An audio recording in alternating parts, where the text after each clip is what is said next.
suddenly Mickey Steins draws a firearm from his side and pumps 8 rounds into Judge Kevin Mullins. And for the longest time, including really a moment, no one really knew exactly what was happening. Why would an ex-bailiff, the current sheriff, shoot and kill a presiding judge in Letcher County? So that is the basic setup of the show.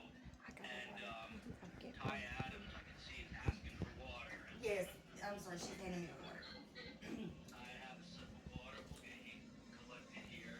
Before we get to you, Ty, let me just have, since There we go. trying to clear that throat. Elizabeth, tell me how you came in touch with Taya and how you think her story is now changing the landscape of the bigger story here about this corruption in Letcher County. Well, I've been saying it that there are a lot of women out here that have a very similar story. Taya is very courageous because she's coming out as, one of the first ones letting her face and her name, be known publicly. And, I'm hoping that now that she has kind of broke the mold with this, I hope it'll be like Bill Cosby, that others will feel more comfortable because I feel like there's safety in numbers. Yeah, I just want to again say off the top that these are allegations. I really have not spoken with Taya ahead of this show, but she is brave enough to come on, and I was able to watch her YouTube channel. I suggest you go and watch. She's put together an 11-minute YouTube video on There's how the much more. yeah, and now Ty has put on much more. Ty, I'm going to let you tell us your story in just a second, but General Mark, to you, in no way am I suggesting that what she is about to tell us is not true. I think it probably more than likely is, but a prosecutor, like a journalist, I guess, has to have a hint of skepticism, right? Like you have to ask the questions, General Mark. So ahead of hearing the story, I would, urge you to jump in and ask some follow-up questions. But what are you curious to hear from Taya yourself, General Mark? Well, you always want anybody who's been victimized to come forward and report it. And now, within the applicable statute limitations, you certainly hope so that it can be investigated and hopefully charged up and prosecuted.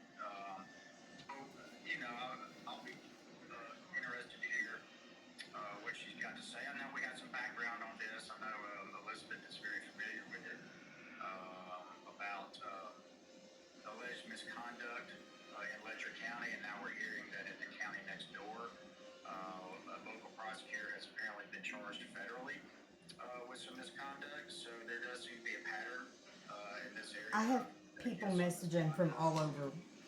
Yeah. We're going to get to that story too, but I appreciate you bringing it up. So Ty, without further ado, just tell us about yourself before we get into the story. Obviously, we know your name. Do you live in Letcher County? Do you have children? Yes. Are you married? Tell us a little bit about yourself and why you decided to come forward. Well, I live in Letcher County. We have a farm in Jeremiah. Me and my husband's family, and I do have children. I have 4 children. That's part of my story. My girls are a big part of my story. And the thing with Kevin, that's something that I want to be clear on. That little thing with Kevin, that's a very, very small piece. And at this point, like as far as my own personal healing and forgiveness and stuff goes, I've already moved past that. Like with him personally, that's not the point anymore. What the problem is the way that the people are being treated. It's the conditions of the jail. It's the way the court system uses and abuses, not only sexually, in various forms, the people of this place. There are hundreds of us. There are hundreds of us that have been done dirty, really dirty by this place.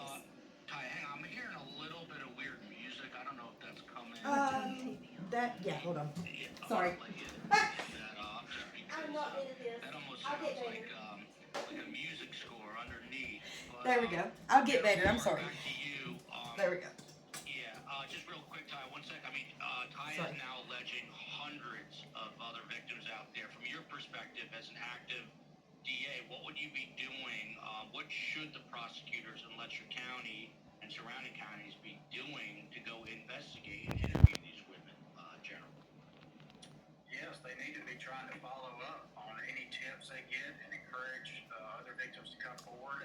And you know, we know that the kind of the basis of some of the issues in the murder of the judge involved behavior by the sheriff's deputy, victimizing women who were in the court system.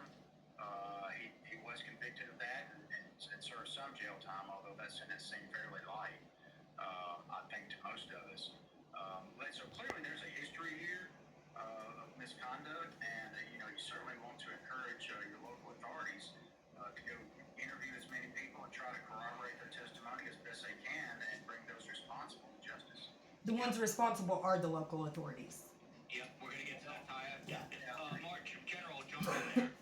Yeah, so you've got some new prosecutors in town, prosecute the sheriff, and so you know, in Tennessee, and I know every state's a little different, but we have the TBI, and I think they're equivalent in Kentucky's probably the Kentucky State Police. Those are the folks I would be talking to at this juncture to try to get a different agency involved. Yeah. And take a look at this with a fresh set of eyes. That's what we're looking for, outside help. Like, that's what this whole movement is for, is to bring in investigators and lawyers for these people. Because we don't have anybody. We cannot trust anybody. I'm afraid to leave my property right now. My friend was arrested yesterday for protesting in front of the courthouse while we were on a live stream talking about this. And it takes a lot of courage. And Ty, I'm glad you're here. And this tonight's show is going to be definitely different than a typical show, which I structure. It's going to be more of a conversation, and I want to get right to your story. But Elizabeth, to you, who's the host of Hillbilly Crime, and she's grown her channel, and she's awesome, and she's been the leader on this story without a doubt. Yeah. So credit to Elizabeth Jones and Hillbilly Crime. But Elizabeth, when you heard Taya's story, and now she's corroborating some of the things that people had suspected, and again, Judge Kevin Mullins is not here to defend himself, so these are allegations, and this would have to be proven in a court of law. But when you heard her share her story, which she's going to do again, It will be proven. I We have what it takes. Yeah, but Elizabeth, what was your initial reaction to hearing this person, Taya, come forward? Well, I was kind of ecstatic that she did finally come forward. You know, people are afraid. One of the lives that she did recently, she had two former employees of the jail come on, and I sent that to you before this show, so you haven't had a chance to listen to that yet, and listen to the employees and what they had to say. It's shocking. You know, one of them talks about another young lady named Lexi Bentley. I want to make sure that we bring up Lexi. She was allegedly, she was sent. So what they told is that she was sent from the jail to the hazard psych ward on self-harm watch, and she was supposed to have been watched like every 15 minutes, but somehow she supposedly succeeded in that. Well, during this live that Taya did, one of the employees speaks out about that and says that, you know, that was a big cover-up, basically. So there's a lot coming out. There's so much coming out. All right, so Taya, I know there's a lot of tentacles to what you want to get out there. I mean, and you said that you've forgiven the judge, but let's go back in time. Tell us about the incident with the judge. What year are we talking about? Where were you in your life? You know, and set up the story. My sister worked for Edison whenever I was growing up. She worked for him for like 25 years. So I grew up in his office and like growing up around these people and these lawyers and stuff. And whenever he got elected for Commonwealth Attorney, I went to work there to learn how to do office management as kind of like an informal internship. My sister and him, they were teaching me how to, you know, do office work and legal work. And that evening, I went over to Kevin Mullins' office which was across the street from City Hall. He was the assistant Commonwealth attorney at the time. I went over there to learn how to take a deposition, and that's when it happened. And so what year is this? I was 16. It was before I got pregnant with Leela. It was 2000. This was around 2001-ish. 2001. Oh, if you're okay with it and you're comfortable, tell us. So you were learning to take depositions. It might have been a little bit later than that. My daughter was born in 2003. I'm bad with dates. I have a hard time with dates. I'm ADHD and my brain is in five timelines. You were a teen. Yeah. You're 16. Yes. Wow. Yes. Okay. So this is sort of I guess maybe a first job. You're pregnant or have your first child. I was about to be pregnant. Yeah, it wasn't long after that I got pregnant with my first child. Okay, so just if you're comfortable with it, tell us. You go to the courthouse, obviously. The judge, for those who don't know, Kevin Mullins has been a judge for 20 plus years, so he's already, I assume, in a position of power as a judge. And just walk us through what does he tell you? How does this? Back then, before he was the judge, like whenever that happened, he was really degrading. Afterward, he like sweet talked me and swooned me, and you know he was a handsome young man with bright blue eyes and a big future. You know, like I wanted to flirt with him and be nice to him and stuff. I wanted him to like me. You know, so. What position? What was he? What was his job at the time? Assistant Commonwealth attorney. Okay, so you go there, and he starts sweet talking you. Tell us about it. I mean, just what I said, and I ended up giving him oral, and he threw money in my face. My top was pulled down, like my straps was pulled down off my top. He threw the money in my face, and that was like where it started. And I became a sex worker. We would put on shows for them. We would have sex with them. We would clean naked for them. And this was all going on? Him, Harold Boland, Daniel Dotson, all of them.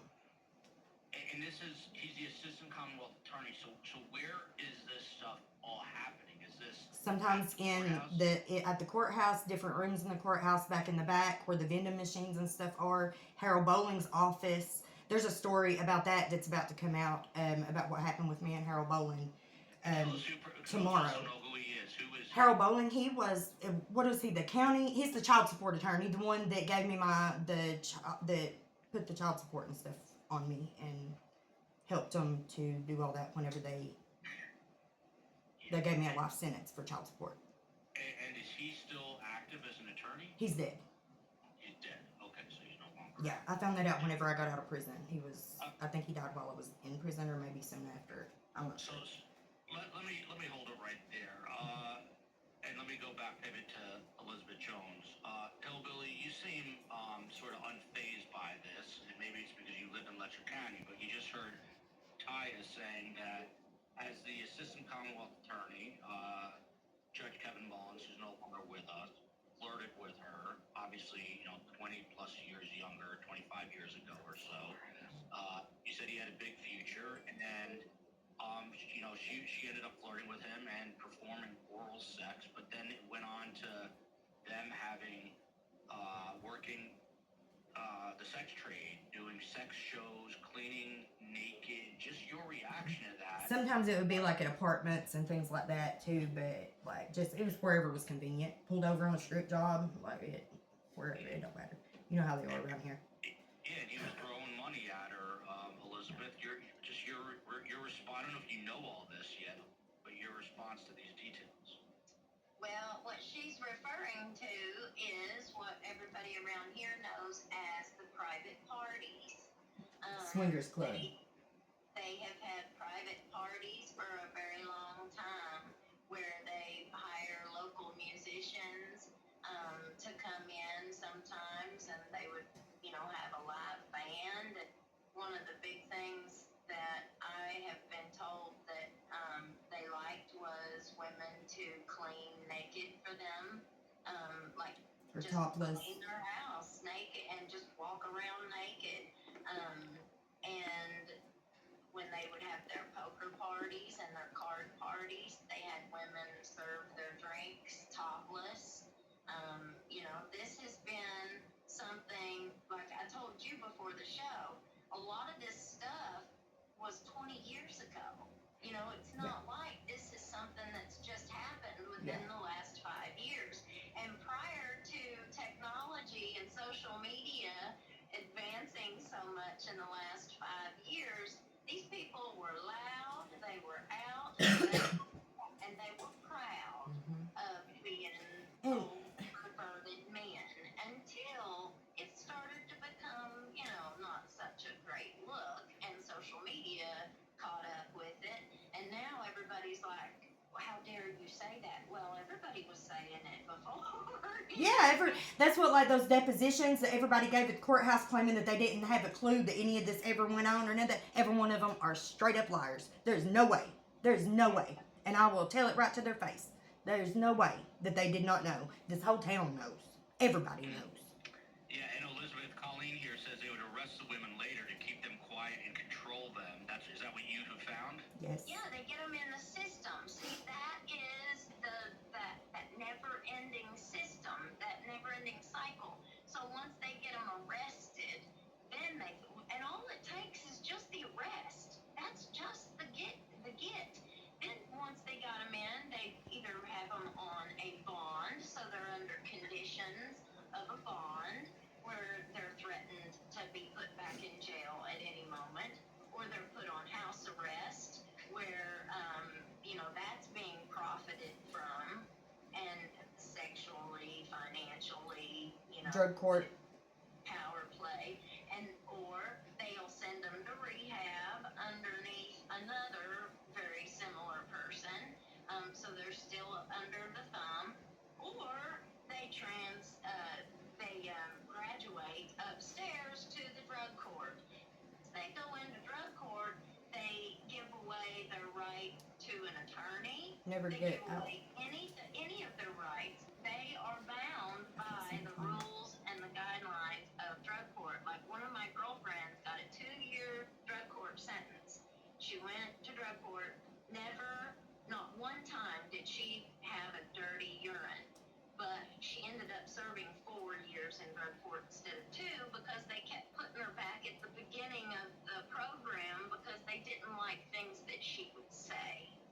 Whenever she would try to stand up for herself or, you know, something, they put her back at the beginning.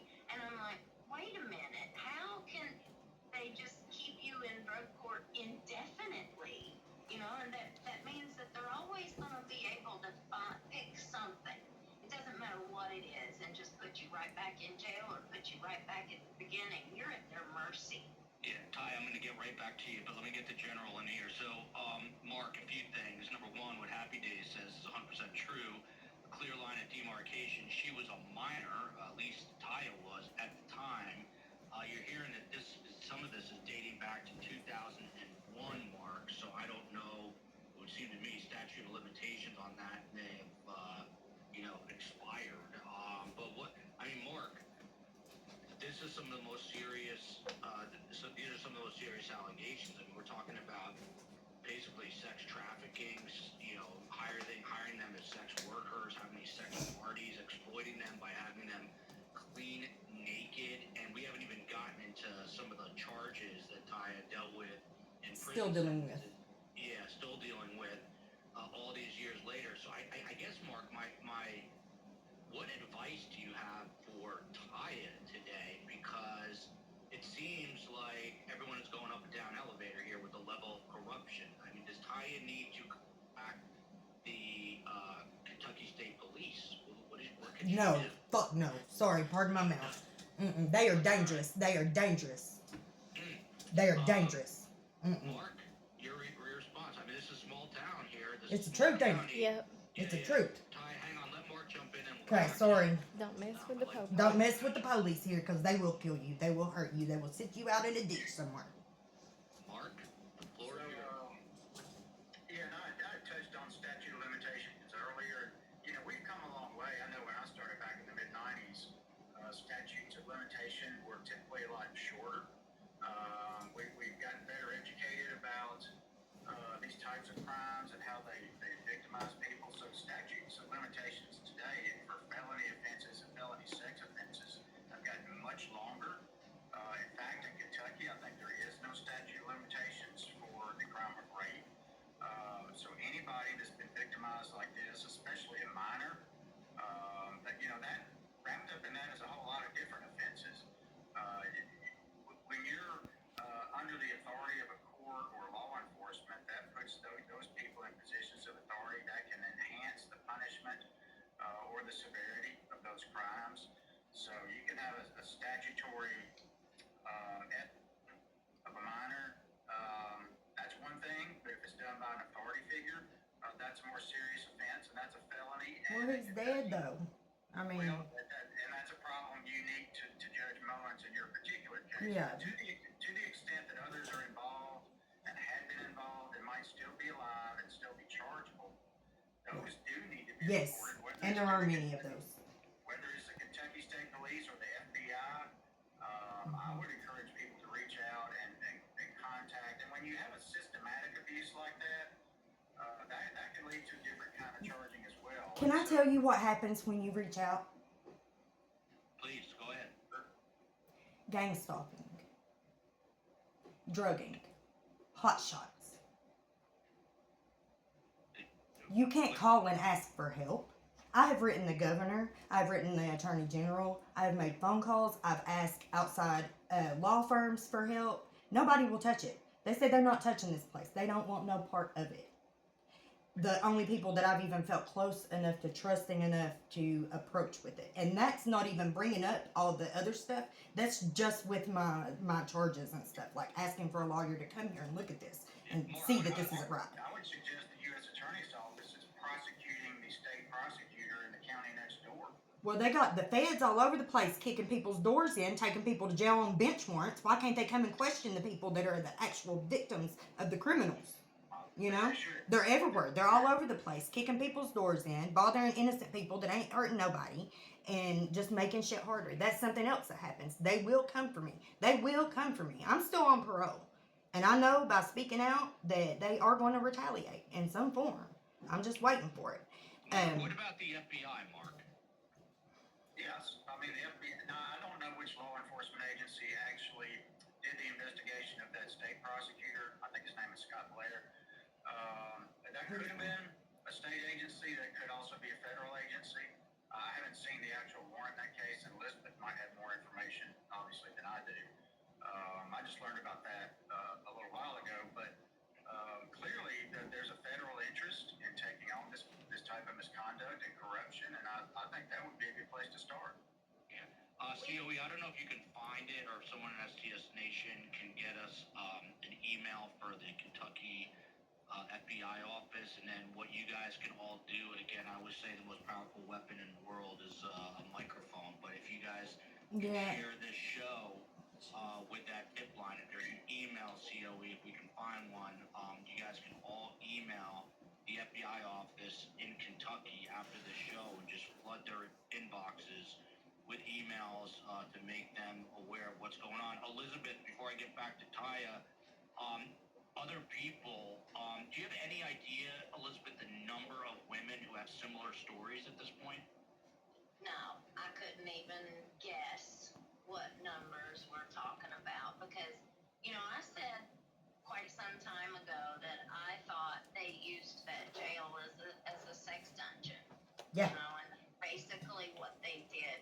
That was the very first thing that Taya said to me when we very first spoke. She said that place is a dungeon, and it just took me back to what I had, previously thought about it. That prosecutor who was prosecuted for sex and drugs, he was extorting, coercing defendants that he was supposed to be prosecuting, and he was gay. So he was targeting, straight men, and I guess, but it was straight men who were And young boys too. There was young boys involved. I don't know how much sexually, but I do know that there was a lot of hands-on. A lot of them have been beaten, starved, stuff like that. There's a lot of problems with the men too. That over there, he was, and so he was accused of, getting these men to bring him drugs. He was accused of getting these stuff on him, favors on him, and then he would make them perform on him or whatever, whichever way it went. Or each But other. But what he ended up, this was an FBI investigation. He got no convictions on any of that. What he pled guilty to was honest services fraud. So he is not going to be registered sex offender. There are no drug charges on him, and Ned Pillersdorf was his. So. Yeah. You know, that shows us the kind of backroom deal making that goes on. That's just one case, okay? A lot of these people here, we have no That happened in Perry County, legal Kentucky. representation because you can't even trust your defense attorney. Yeah, No. this is scary stuff. I mean, General, back to you. Does this open up the possibility? I'm not trying to help out Mickey Steins here, but I'm just wondering if Mickey Steins can turn around and cut some sort of deal, offering information up in exchange for a little bit of leniency on the sentence. Do you see any potential path like that? That is probably a possibility if he's got valuable information that could assist in a different investigation and charging. However, you know, Sheriff Stein's problem is he's charged with murder. So it is very, very difficult to offer up any information that's going to mitigate your culpability for murder. And as of now, you know, we still don't understand exactly what the defense is going to be. We're still waiting to see that play out. So I'd say that possibility is pretty remote. There are probably other witnesses out there that they could go to that. I told him no. Oh my god. I told him not to. And he's doing it anyway. See what I mean? See what I mean? Okay. The state police, the Kentucky Attorney General, and the FBI were involved in that investigation. Yeah. The Louisville field office of the FBI.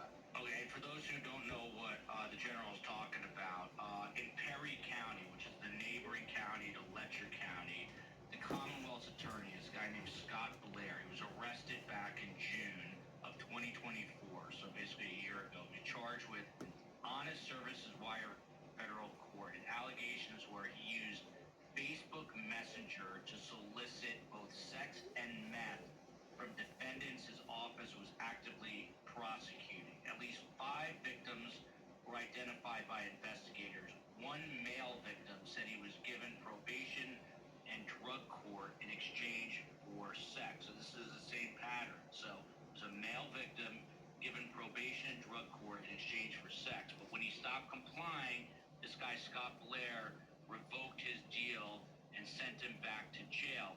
Blair now is being held at the Laurel County Correctional Center with a federal hearing scheduled in London, Kentucky.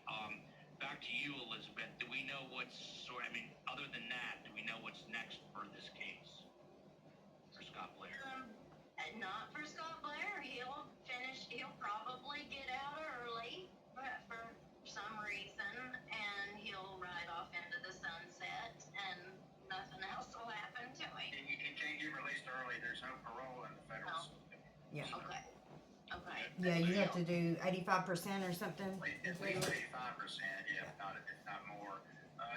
Elizabeth brought up the question about him maybe not being held accountable for all of his crimes, and it would have been that there probably were some state charges that could have been applied to him. Now, it's not unusual when there are concurrent state and federal charges for one entity, whether it's the state government or the federal government, to take the lead and press what they believe is the best case.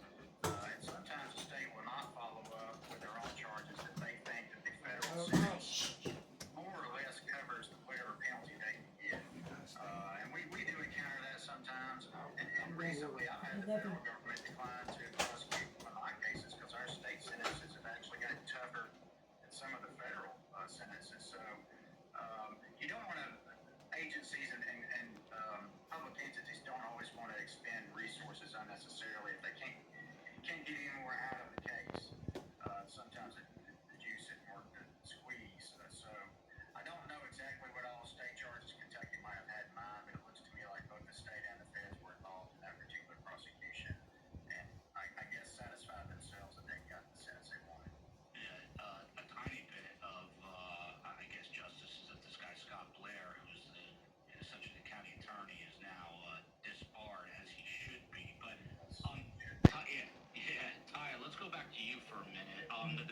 question here is, where do you go for help when you're hearing these stories and it seems like everyone inside the government and law enforcement is essentially corrupt in this town? I'm going to have Steve Cohen dig around and we'll try to get someone from the Kentucky FBI to do a follow-up story on this, and even someone from the U.S. Attorney's Office. But so Taya, you're saying you were basically a teenager about to give birth to your first child when this started happening with Judge Kevin Mullins. And again, these are allegations. It was Kevin before I Mullins. got pregnant with her, and then it continued after I had her. Yeah. And so how long were you sort of brought in as a sex worker? How long were you participating in these?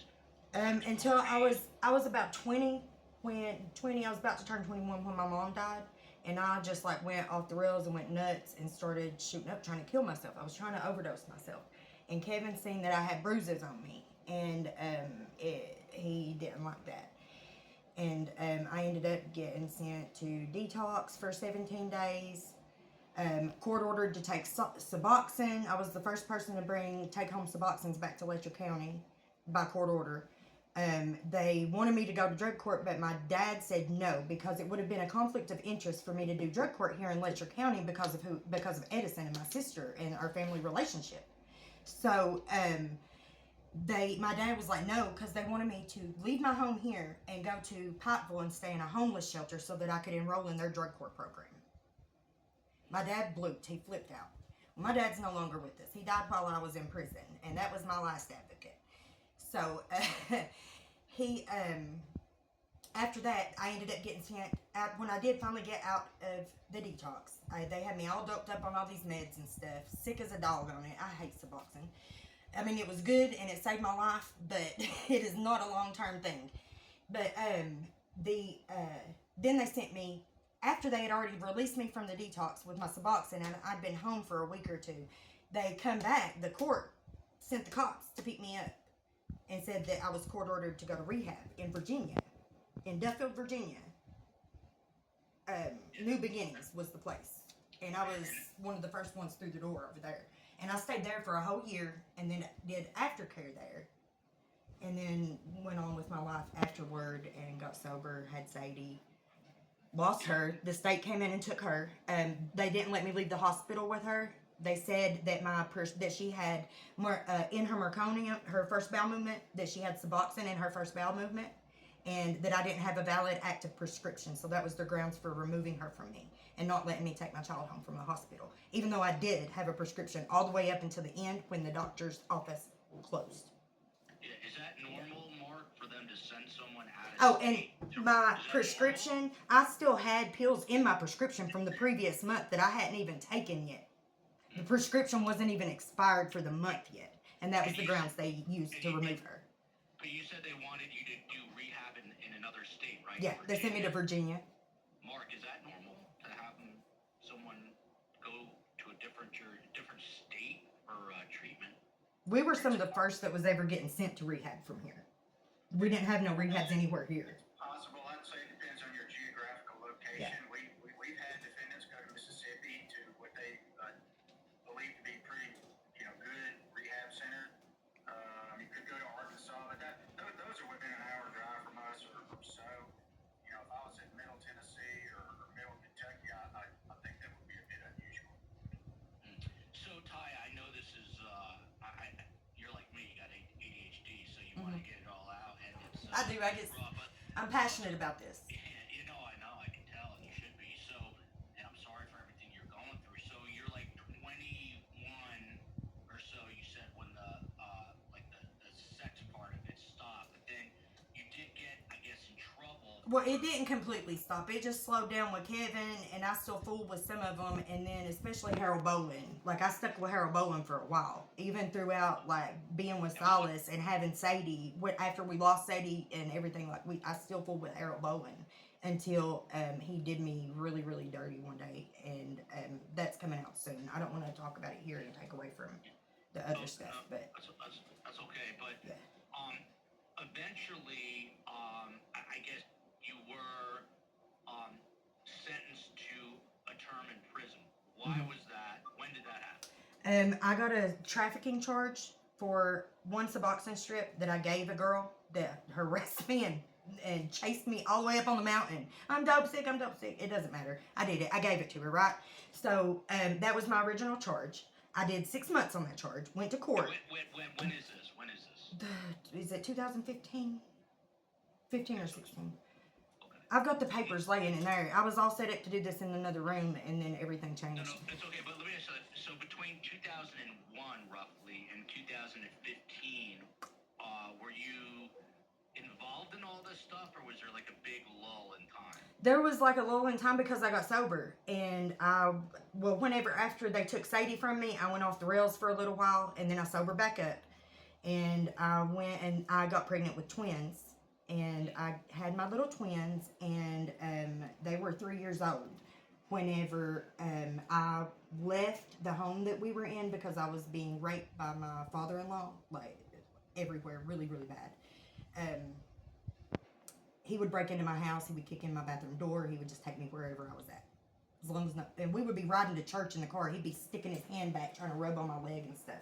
And I would tell, Father-in-law? yeah, I would tell Nathan, and he'd be like, "I'll talk to him. He's harmless. He don't mean nothing by it." He never did believe me. Like, he never fully believed me. So I shut down, and I got depressed. My house got to be where it was a mess. You couldn't walk through it. Everything, my whole life just crumbled out from under me because of what was happening to me. And I knew it was time to go. So I left, and that's one of the guests that I had on today on my live. I went to her whenever I left that situation. I went to her house, and she was helping me to get back, up on my feet so we could go get my girls. I hadn't even left. I left this county. We drove to Somerset to her house. Took like 3.5 hours because we stopped a couple times, and I hadn't been there no time. Hour or two, I don't know, it wasn't no time. We'd only been there for a few hours at the very most. And we went out to go get cigarettes. My truck broke down. The cops pulled up on us. And I was like, it's okay. Like, I don't have any warrants or anything. I've got my driver's license. Like, we're fine. He's going to help us and boost us off or something. And, so we went a mile from the apartment. They had a warrant on me for child support. I had just finished probation a few weeks before that. Because I'd been waiting to get off that probation so that I could leave and not have anything hanging over my head. Elizabeth, just jump in here. I don't know how many conversations you've had with Taya, and I know you're pretty diligent in terms of your investigative reporting. I don't know. I have no doubt that what she is telling us is the truth. Obviously, it has to be corroborated, but just jump in here. I mean, you've got a couple different aspects. You've got when she was a teenager, all this stuff going on, and then you heard her, Taya, say she got clean, and then back in 2015. Around there, a trafficking charge. I guess just your reaction to hearing all these different parts of one person's story with you saying that there are all these other women out there on top of it. Well, what I'd like to say is, the other night somebody had commented in the chat, or actually it was today, like you didn't do this, or whatever it was they said, and it just struck me. We have to remember there's no angels here. Oh. There's no innocent parties here. Like, we're talking about drug addiction. We're talking about I feel like I've made my penance. I have served my time and then some. I've served it for myself, for others. I have suffered for myself, for others, at their expense. I have done my time for them. I served out my parole. Did you know that? I served out my parole down to day zero. Went in to get my gold seal to be told that they would not release me from parole. And Taya, what did they tell you? Because I understand Well, your parole. First, can we go back to the charges? Because that trafficking charge was just how they got me in the jail. Yeah, I want Mark to follow this. So, yeah, tell us, and Mark, this is, tell us, go ahead. There was okay, so I went to court on that trafficking and child support charge. They gave me 5 years on each, but it was probated, right? I was getting ready to get out on probation. They were supposed to release me that day. They didn't send the paperwork down, so I had to stay the weekend. The next day in the cell, we got into a fight with another girl, and it was a bad little fight. It was, but I mean, it is what it is. And I'll tell you, I ain't never hit nobody that didn't earn it. But that's besides the point. Like, we did. We hurt the girl. and we all have made our amends with her too, with our victim, and because whenever they put us in the hole for the fight, they put her in the hole beside of us. So we just laid back there for 8 months and just talked to each other and bonded, you know. But the thing is they charged us with kidnapping. The charge that I was convicted on is unlawful imprisonment. Okay. Mark, does that make sense to you? It probably would not make sense to most folks to think that you're confined in a jail. At the holding cell, in the booking desk, at the booking desk. Yeah. Right. So, legally speaking, you can confine somebody against their will technically anywhere. And if in Tennessee, at least, if it increases the risk of harm to that person, then that can be charged as a kidnapping, or in Ty's case, it sounds like false imprisonment is what they were alleging occurred there. Unlawful imprisonment Right, is what the that sounds actual like charge the was. technical Yeah. version of that. So, Yeah. if two people assault another person and one person's the victim's trying to escape and the other one holds him down, and this is just a hypothetical. Yeah, maybe that you could incorporate that charge as well. It sounds like that's what they tried. That's not really it either, though. Yeah, let Elizabeth jump in here. Go ahead, Elizabeth. I think what's being overlooked in the whole thing is the responsibility of the girl that they put in the cell with her was a murder suspect. Is that right? Who murdered our friend and sat in that cell and told us how she drove around with his brains and his blood in her back seat for 3 days and it looked like dried spaghetti sauce. So, you know, That's what got her hit. That's what got her The hit. jail did that. Yeah. The jail was responsible for putting them in that cell together. They knew what they were doing when they put them all in there. You know, That's why they put us together like that. Yes, and this is just one of many, many, many, Okay. many stories of how the jail would orchestrate beatdowns and lots of stuff like that by. You would usually get 10 days time served. That was the norm for that. Yeah.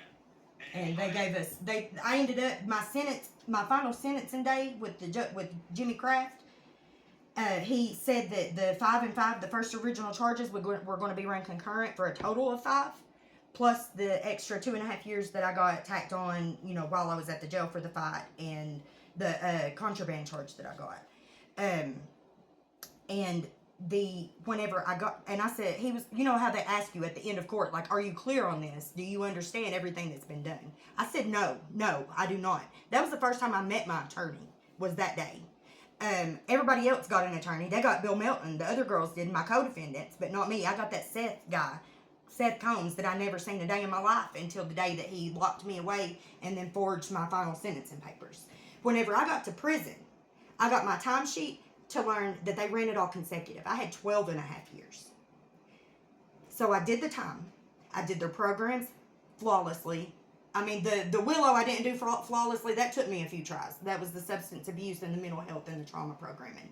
But that was the program that changed my life. So the repeats of it, I needed that. You know, God left me there because I needed to be there.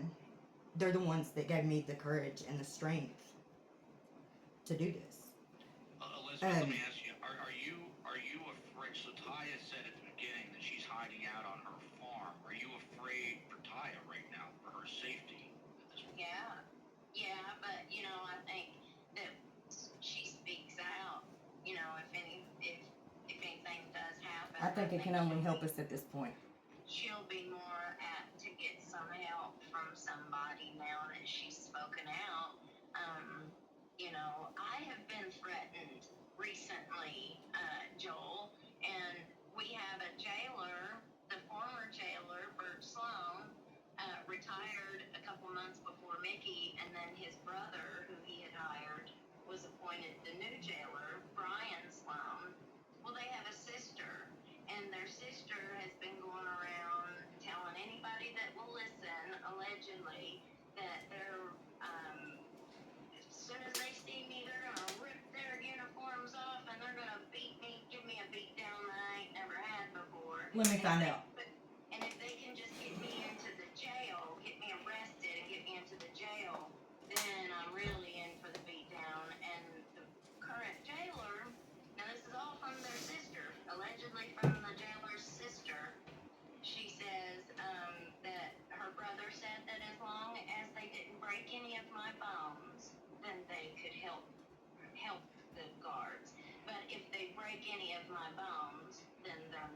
he's not able to help them. Mark, this sounds like an absolute mess, and that is an understatement. I mean, I'm just going to go back to, these are obviously women that need help, and it's not just these two women. And now it sounds like Elizabeth is being threatened, which is horrible.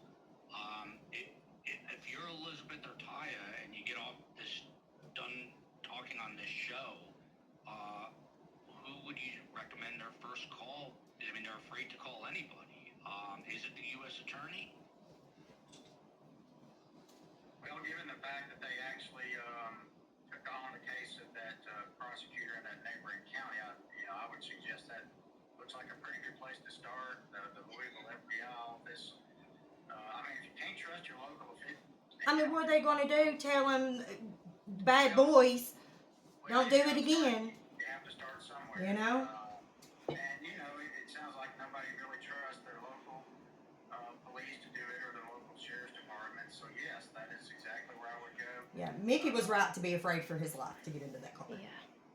Yeah. 100%. He was not just being paranoid. paranoid. That was real. Yeah, so that was my next question. I mean, if you guys remember seeing the video, after the arrest, Mark Stein, Sheriff Mickey Steins was very paranoid, seemingly paranoid. He was saying, treat me fair, and he was worried that they were going to take him into the woods. So, Taya, you think he understood the level of corruption? He was afraid absolutely. that he was... Yeah. Yeah. I'll tell you one thing. I don't know what all Mickey got up to over the years, but he was firm with me, but he was never inappropriate with me. And he was like consistent. He was one of those people that were consistent, like those are the ones that we respect, the ones that you can at least, rely on not to do you dirty or jerk the mat out from under you. But he regardless of what other bad things, and I know that he's probably been part of hurting other people too, but regardless, he's my hero. Point blank. Mickey is. Yes. Because if he had not have done what he's done, then we might never have this opportunity. So let me ask you, going back to that day, September 19th, I think it is, when you got news that Mickey Stein shot and killed Judge Mullins, did you know right away what was happening and why?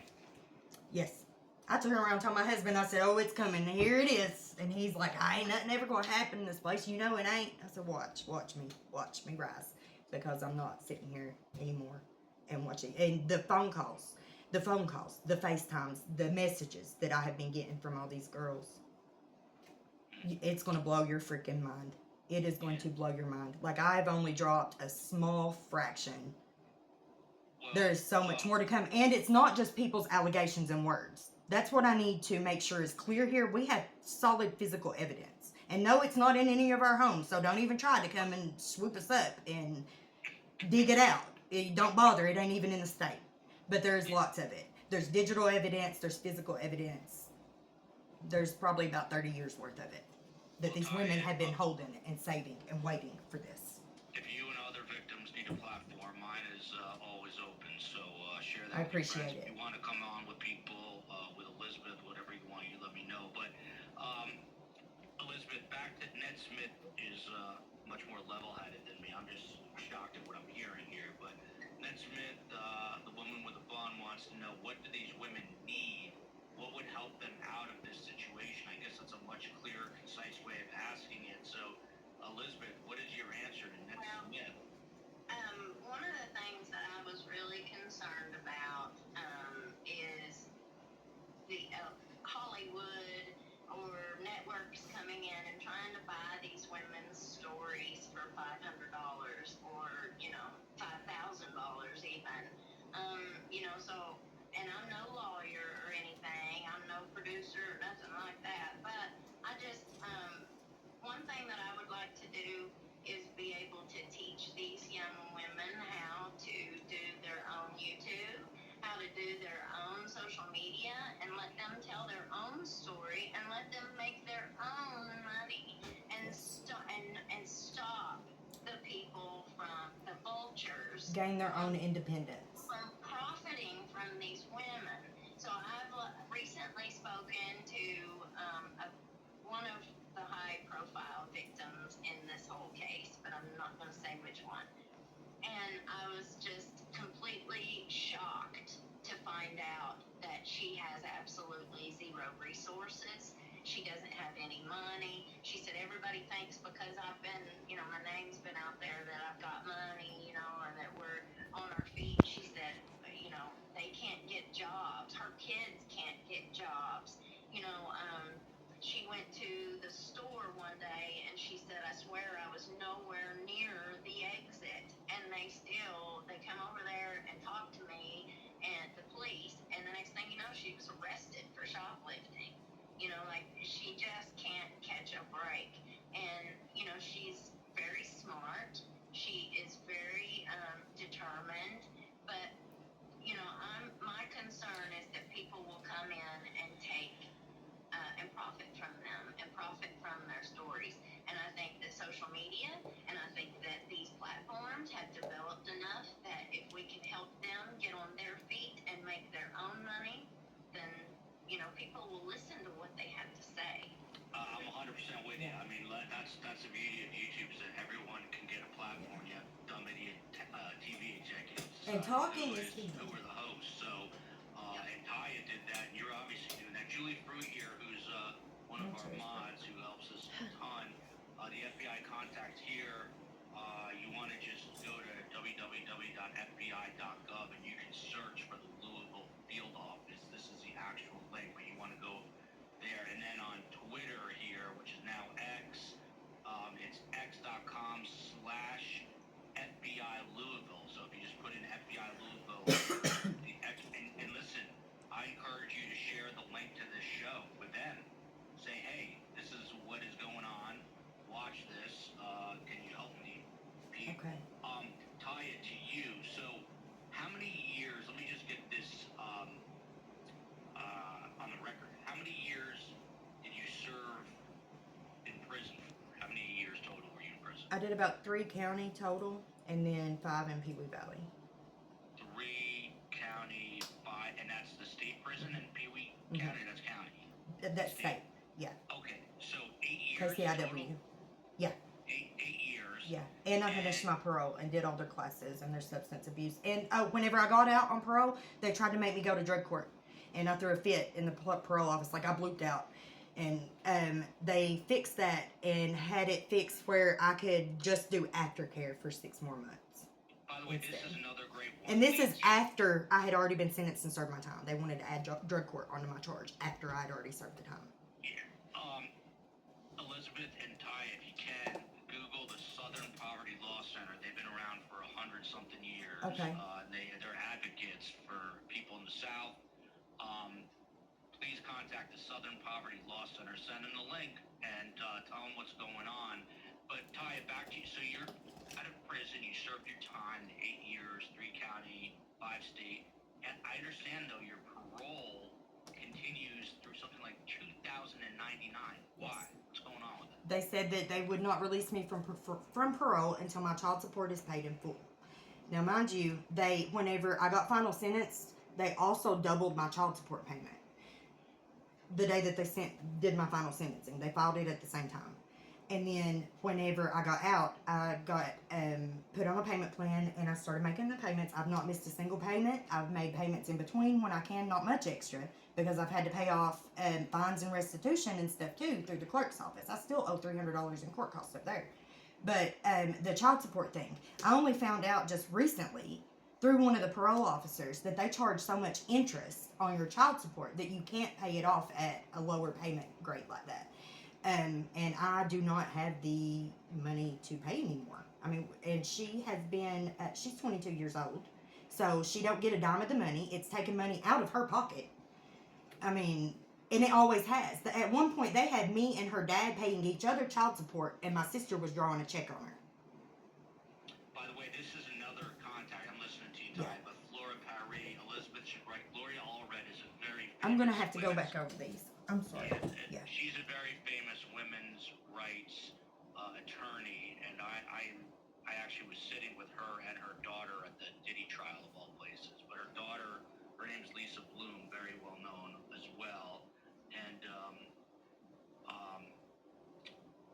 Elizabeth, I'm going to try try to connect you. I have her contact info, so let's just after the show or tomorrow, let's connect, and I'll give you her information. You can send her some of the material that you have. But this is absolutely crazy what's going on. So the parole. I have not. Oh my goodness, what happened? I hit a button. Oh no, I touched the button.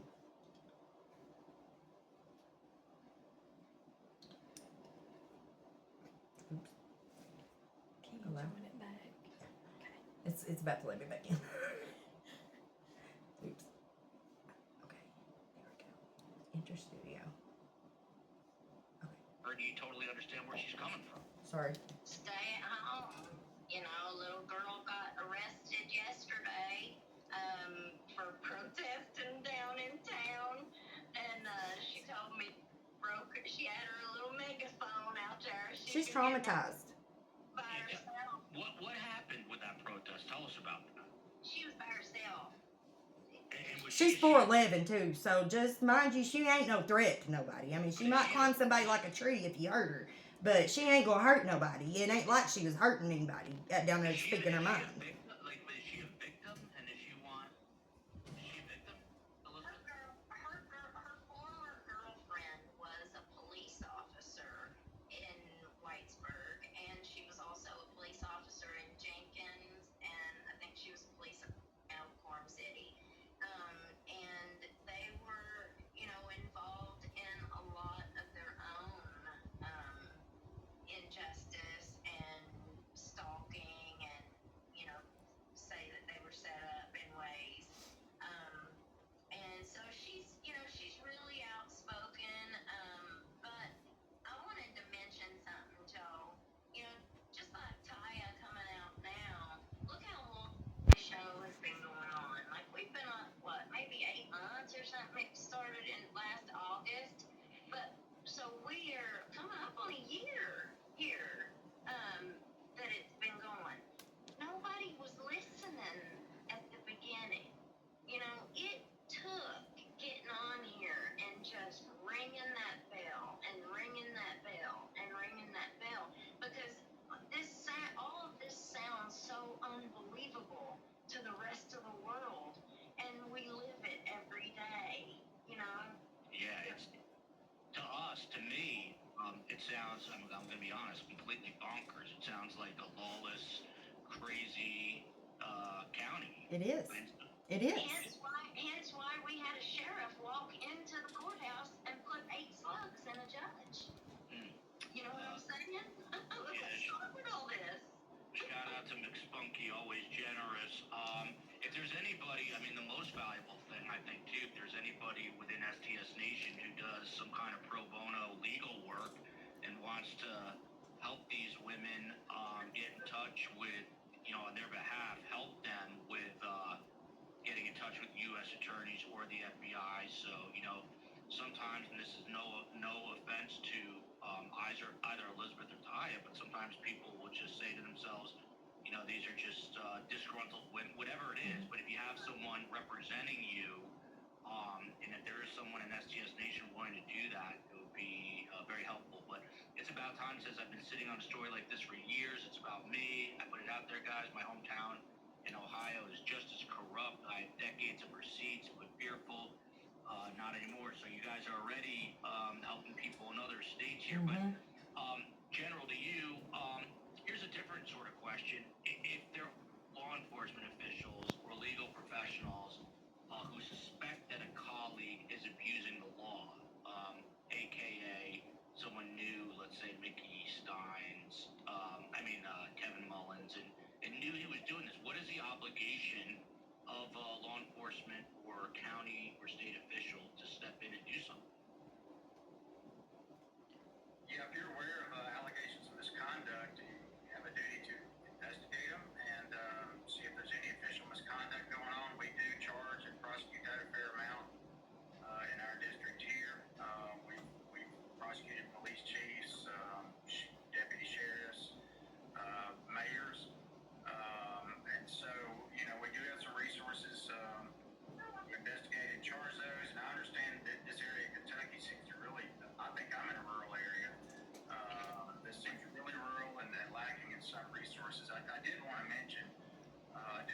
search, and in Kentucky there is an organization called Refuge for Women, based in Louisville, Kentucky, for victims of sex trafficking and other misconduct. So I would recommend that. I think it's refugeforwomen.org. And Steve Cohen, if you're listening, let's reach out to them. Let's reach out to the Southern Poverty Law Center for sure. And yeah, that's one other thing. In my area, we have something called Area Legal Services, and they provide legal services for free to people that can demonstrate a need and that they qualify for their services. So that's another good resource if it exists. Now that may not be everywhere. I'll look into You it. may have to contact one closer to Louisville or more metro area, but that can be another resource. Very important also that we understand and educate on what sex trafficking is, because I don't think people know what it is if it smacked them in the face. Our Attorney General's office has a sex trafficking, human trafficking task force. Why did they not send that in here when it started with Ben Fields? There were so many inconsistencies. There were so many contradictions whenever it came to investigation. When the Attorney General came in to investigate Ben Fields, I think that there were backroom deals done or negotiations done. You give us Ben, and we will make the rest of it go away. Elizabeth, someone was asking the best way to reach you. I don't want you to give a number or anything, but is there a good email, or can they reach you on your YouTube channel, which is Hillbilly Crime? What's the best way? Hillbillycrime@gmail.com. There you go, hillbillycrime@gmail.com, hillbillycrime. So, Taya, back to you. Just back to the judge for a moment. Was he, during this time when he was throwing money at you for sexual favors and he was doing a lot worse to you, was he threatening you as well? Was he using his power and saying, hey, if you do this or tell anyone, I'm gonna, go after your family, anything along those No, that's not necessary because you're groomed and taught how to be before it starts. Elaborate. What do you tell me what you mean? I moved in with my first daughter's dad when I was 13 because I started getting abused and I got raped and got pregnant at 13. My mom got scared and he was 20 years old and he promised her he wouldn't touch me until I was 15, but he would keep me safe. So my mom sent me to live with him and he taught me how to use my body to get what I needed, and that I was sitting on a gold mine and all sorts of things. So, I already knew what was up, before it even started. I knew what was happening, it's not a secret. Hop in, Elizabeth. I will mention about the grooming. So another young lady who is a victim of all of this told me that was the hardest part of her journey, of her healing journey, was because she really thought this man was her friend. She said, I thought that I had the best thing going. He told me where all the best dope was, who had all the best dope. He told me where all the roadblocks were. He told me who was ratting, so who to stay away from as informants. I wasn't allowed to go see my kids. I wasn't allowed to leave the county. But once I started, doing what he was wanting me to do, and I struck up. And he made her feel like he cared about her. She didn't have anyone in the world. She was homeless. She didn't have nobody to help her. And here's this cop coming, telling her that she's pretty and, like he's interested in her. And regardless of what people, if they want to admit this or not, but once you have that intimate contact with somebody who is grooming you, that the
do you think there's anyone inside the Letcher County courthouse who didn't know what was going on, or did everyone in there know what was happening?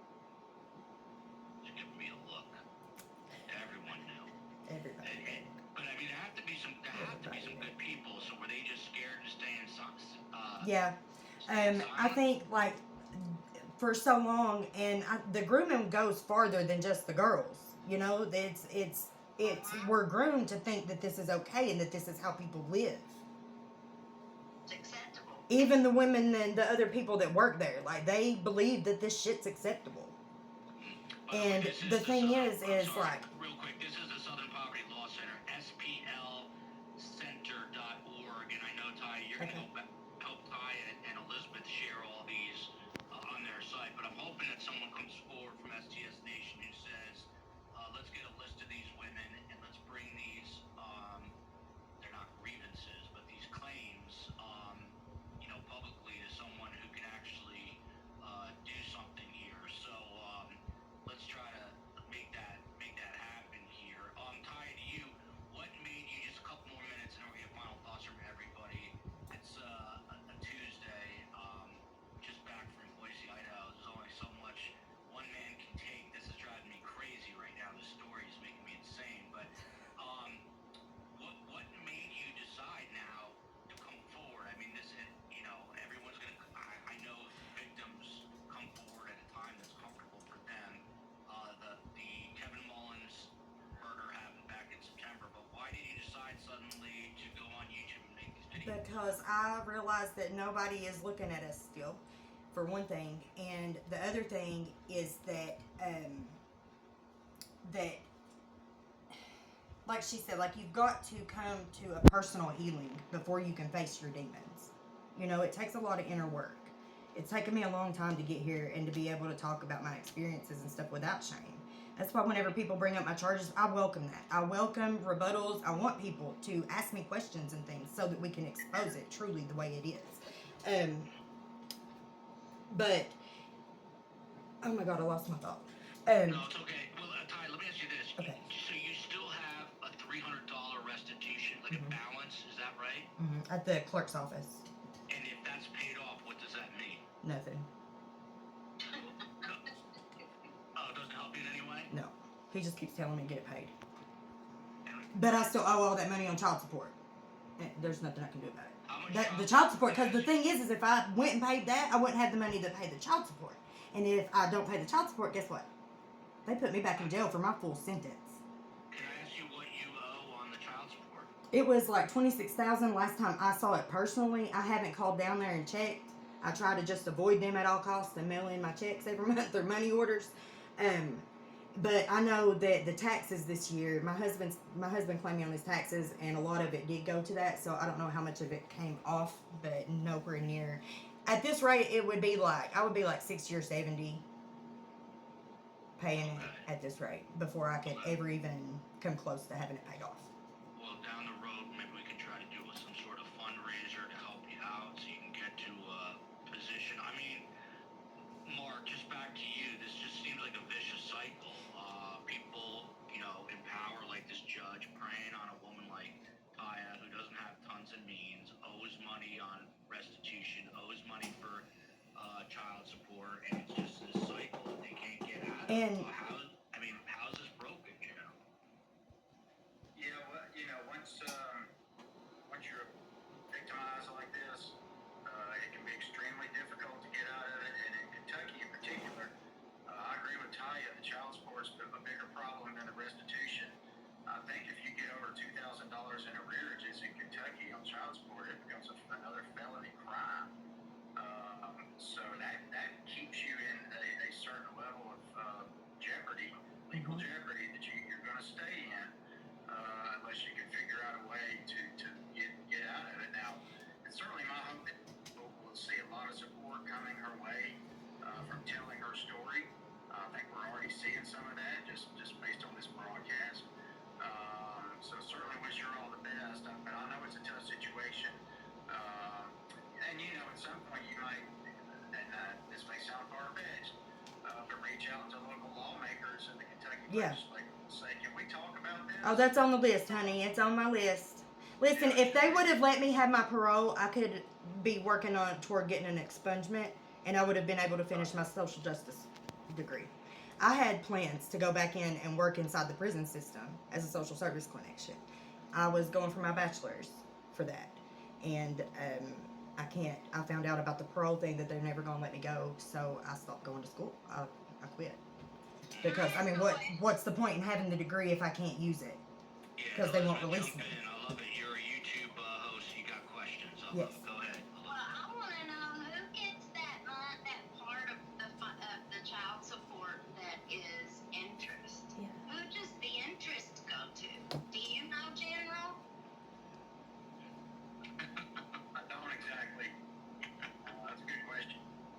That goes to the into the county coffers, so they can. I would think that the government that's going to be published somewhere on a website about the fine. I would Google search it. Kentucky child support interest. Where does it go? Because they ain't giving it to kids. No, my daughter's been over 18 for years. She never saw a dime of her child support money before. Before I went to prison, she never got none of it. Do you know what the interest rate is? Do you know what it is? No, I don't know. Google gives you different answers. I don't know what to trust on. I don't know what's accurate and what's not. And that's a big But now I know that it's Krisha is the one that told me. She was like, it's way too high for you to pay it off like this. You have to go get a loan and pay it off in full, and then pay your loan off. that's not And that's what I just found out recently. She was like, you're going to be stuck with us for the rest of your life if you don't go get a loan or something to figure out how to pay this. And they did not even inform me of any of this ever. And that's a parole officer that she's Yeah, that's not even my parole officer. She was just walking through and thought she'd be nice. I'm grateful that she did. But Ned Smith saying she's as peeved about this as she is about the Ellen Greenberg case. I'll forgive her for writing Goldberg, but it's Ellen Greenberg. And listen, I'll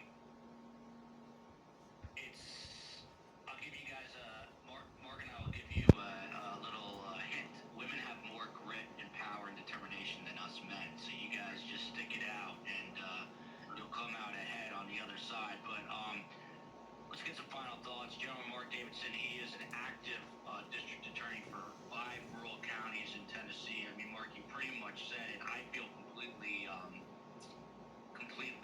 helpless here. I don't know what to do other than putting out the FBI emails, putting out the Southern Poverty Law Center.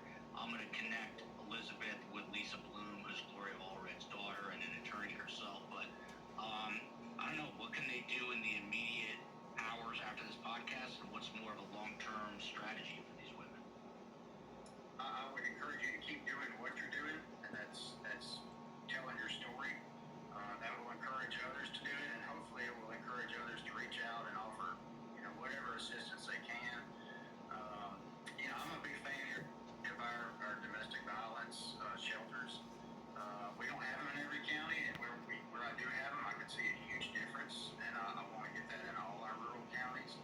And that's a discussion I'll be glad to have with people in our community, because they can offer employment, they can offer resources, cell phones, jobs, all the kind of things you're talking about lacking, and that make it so difficult to extricate yourself from this kind of situation. And so again, that comes down to community and resources. And the more you talk about your story and get the word out, I think you're doing the best you can.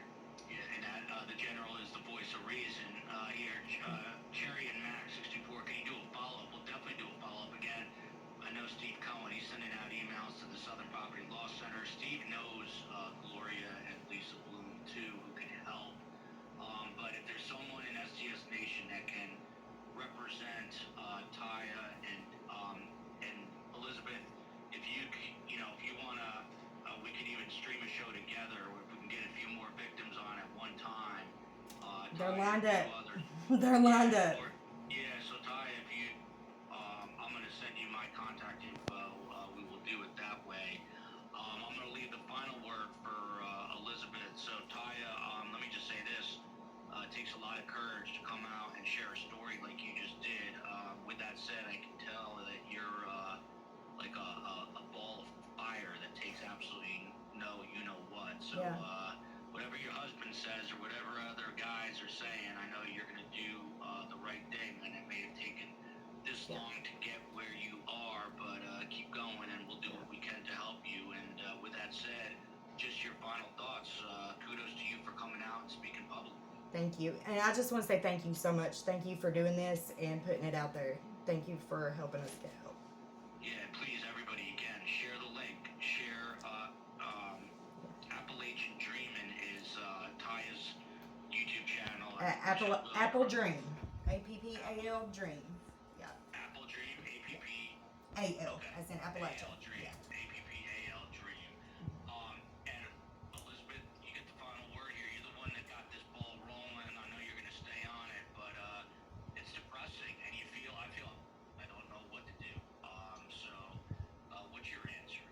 Well, I feel hopeful because one of the ladies, after hearing how difficult her financial situation was the other day, I sent her $50, and her first response to me was, "I don't want charity.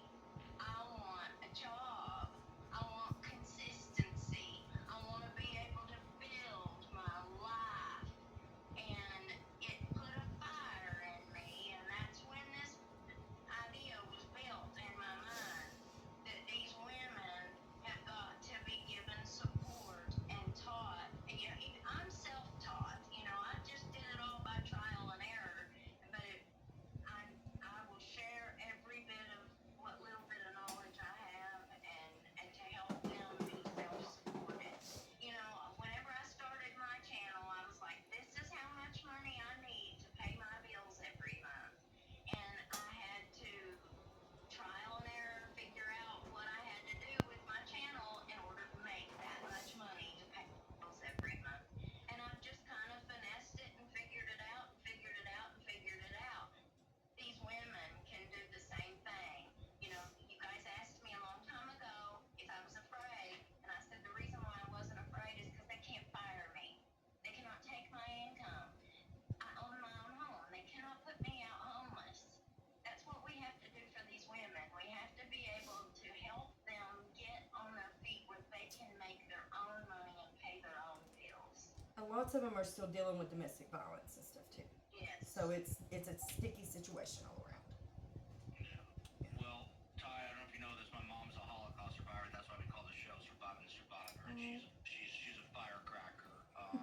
I'm gonna get her to come on one of these shows. I'd love to talk to her. Yeah, she's like Elizabeth's mom. She will talk and give you very honest advice. Let's put it that way. So I'll get her on. I would love to talk to her, and I'm sure that there will be so much value in that conversation for everybody as far as healing goes. Yeah. Well, listen. Anything you need from us? Are you scared right now? Are you fearful for your life even? I mean, there's always the possibility, yes, but I'm not afraid of them. I'm not going to let them back me down and scare me in a corner or threaten me on YouTube. I'm done because it's went on too long,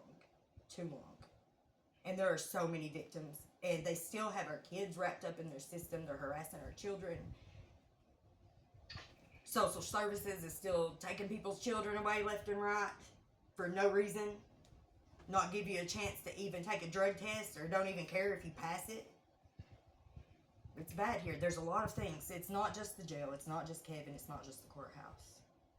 This is really deep, and the roots are just, you know, like how like mushroom mycelium grows here. I gotta be weird for a minute. How it just grows like all underground and like spreads all over the tree roots, and that's like how I feel like this is. Like it could never be completely eradicated, and that's a scary thought. They weaponize the system. They weaponize social services. They Yes, weaponize in order to abuse and harass us into submission.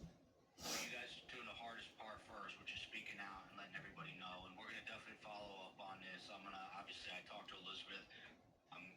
Whenever we do these shows, and I'll get in touch with you, Taya, through Elizabeth, and we'll keep Mark in the loop. And if you guys appreciate the content here, if you want to support it, hit that like button, hit subscribe. And tonight, switching gears, I've been asked to go back on Court TV, second night in a row. This time to discuss Donna Adelson's impending trial. Tim Jansen and Monica Jordan will be on it as